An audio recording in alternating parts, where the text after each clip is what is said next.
ये जीवन की स्थिति तो वैसी ही है।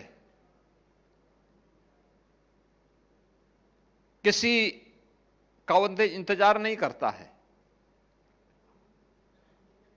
हमें काल की गति से 2 कदम आगे चलने के लिए अपने आप को तैयार करना होगा। जो व्यक्ति, समाज या देश काल की उस गति को पहचान नहीं पाता है, वह काल की चपेट में स्वयं आ जाता है। क्योंकि काल की गति तो वही है जिसके बारे में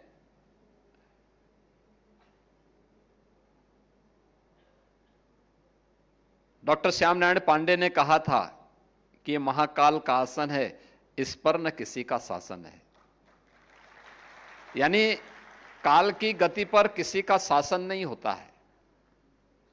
कोई ये मान करके चले कि मैं समय की गति को अवरुद्ध कर दूंगा, ये उसकी गलतफहमी होगी।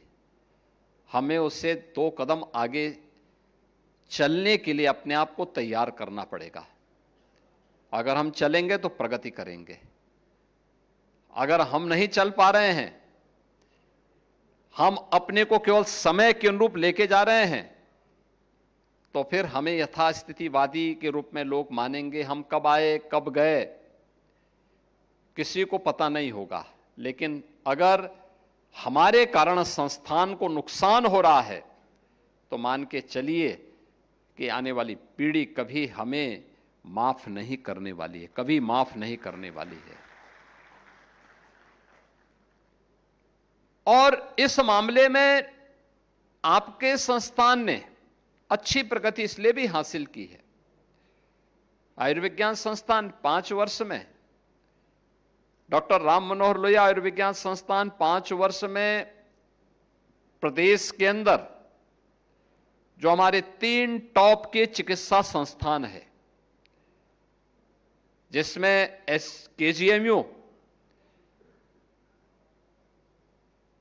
110 वर्ष की अपनी आयु पूरी कर चुका है, तो स्वाभाविक रूप से वह तो आगे रहेगा ही रहेगा। एसजीपीजीआई